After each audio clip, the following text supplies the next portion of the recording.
Di tepian Sungai Kapuas, kabut menyelimuti air dan pohon-pohon tinggi setiap fajar. Bagi masyarakat setempat, nama Pontianak bukan sekadar kota. Ia adalah kisah yang hidup di antara bayang-bayang hutan.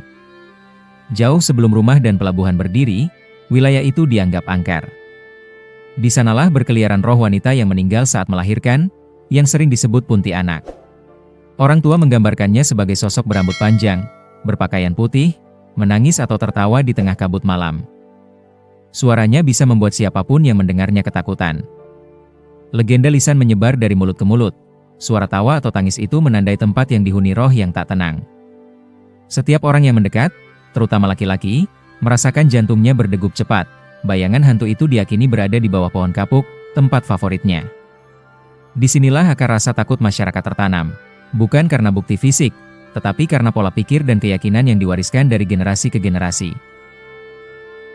Ketika Syarif Abdurrahman Al-Qadri datang ke muara Sungai Kapuas untuk mendirikan kerajaan, rombongannya menghadapi ketakutan yang sama seperti masyarakat setempat. Suara tawa dan tangis di hutan menimbulkan rasa takut yang nyata.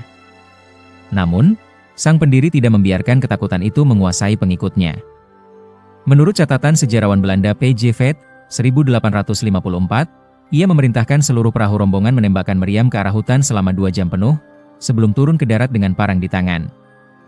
Tindakan itu bukan sekadar mengusir hantu secara fisik, melainkan demonstrasi nyata kepada pengikutnya.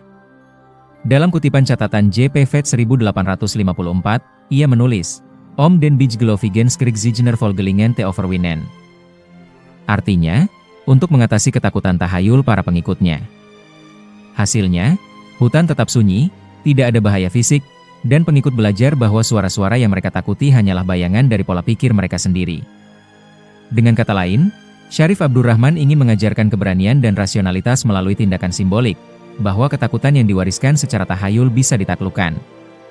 Tradisi menembakkan meriam karbit hingga hari ini masih dipertahankan, bukan hanya sebagai ritual, tetapi sebagai pengingat bahwa manusia mampu menghadapi rasa takut dengan akal dan keberanian.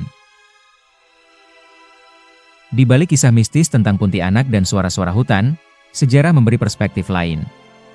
Beberapa ahli bahasa dan sejarawan berpendapat bahwa nama Pontianak kemungkinan berasal dari bahasa lokal. Ponti berarti tanah datar. Sedangkan, anak artinya tanah rendah di tepi sungai.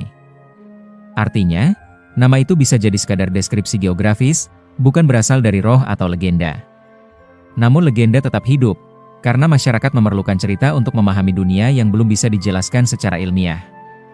Kota Pontianak, yang kini menjadi pusat aktivitas di tepi Kapuas, lahir dari pertemuan antara mitos dan realitas, antara rasa takut dan keberanian, antara legenda dan sejarah. Legenda Puntianak mengajarkan tentang ketakutan yang bisa diatasi dengan keberanian, sementara fakta sejarah tentang Syarif Abdurrahman dan pendirian kota mengingatkan bahwa manusia mampu mengubah ketakutan menjadi tindakan bijak. Pontianak bukan sekadar nama kota.